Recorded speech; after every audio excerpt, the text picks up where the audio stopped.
Hello అండి, welcome to Sravanthi collections. ఈరోజు నేను శారీస్ గురించి చెప్పడానికి వీడియో తీయట్లేదండి.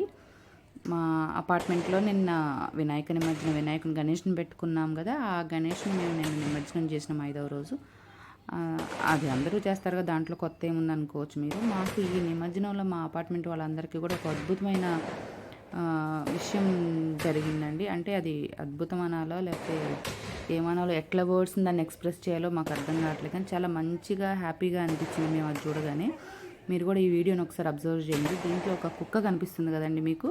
ఆ కుక్కను కొంచెం మీరు అబ్జర్వ్ చేయండి. దాని ఆనందానికి అసలు అది చుట్టూ తిరుక్కుంటూ క్రాకర్స్ వచ్చినప్పుడు క్రాకర్స్ సౌండ్కి ఆ క్రాకర్స్ని చూసి అది దగ్గరికి వెళ్తూ ఉంది, దాని చుట్టూ తిరుగుతుంది, అసలు ఎగురుతుంది, డ్యాన్స్ వేస్తుంది. మేము ఎంత అయినా పక్కకి తరమాలని చూస్తున్నా అది కాలుతుందేమో, దానికి దగ్గరికి వెళ్తే కాలుతుందేమో అన్న భయంతో పక్కకి మేము తరుముతున్నా కానీ మళ్ళీ వస్తుంది, మళ్ళీ దాని దగ్గరికి వచ్చి దాని చుట్టూ ఉండటం, దాంతో ఎగురుకుంటూ అది లాస్ట్ వరకు మీరు అబ్జర్వ్ చేయండి. ఆ క్రాకర్స్ పైకి వెళ్ళిన క్రాకర్స్ని కూడా అది చూస్తూ ఉంది చక్కగా. అట్లనే అబ్జర్వ్ చేస్తుంది ఆ క్రాకర్స్ లైటింగ్ని కూడా. అది అసలు నాకు ఇంకొక అద్భుతమైన విషయం ఏంటంటే అండి, అది మేము ఎప్పుడైతే ట్రాలీలో గణేష్ని పెట్టి మా అపార్ట్మెంట్ నుంచి బయటకు తీసుకొస్తున్నామో అది సాష్టాంగ నమస్కారం చేసిందండి వినాయకుడికి. అది అద్భుతం అనిపించింది మాకు. మేమందరం అక్కడ చూసిన వాడికి గూస్ బంప్స్ వచ్చేసినాయి మాకు.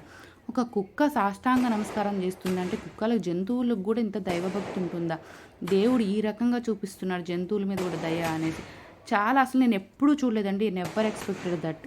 అందుకనే నాకు మా అందరికీ కూడా మీకు అంటే వీడియోలో మేము అది క్లిప్ యాడ్ చేయలేకపోయినా, అది యాక్చువల్గా మేము క్యాప్చర్ చేయలేకపోయినాం ఆ సిచ్యువేషన్ని. అసలు చాలా హ్యాపీగా అనిపించిందండి. మాకు ఒక దేవుడు వరం ఇచ్చాడా అన్నట్లు అనిపించింది. అది చూస్తే సాష్టాంగ నమస్కారం నేను ఎప్పుడూ చూడలేదండి, కుక్కలు సాష్టాంగ నమస్కారం చేయడం దేవుడి దగ్గర. మీరు ఎవరన్నా చూసుంటే కామెంట్ చేయండి. మీకు ఎప్పుడైనా ఇట్లాంటి సన్నివేశం మీకైనా ఎదురైందంటే వీడియోని మాతో పాటు షేర్ చేసుకోండి. థ్యాంక్ యూ అండి.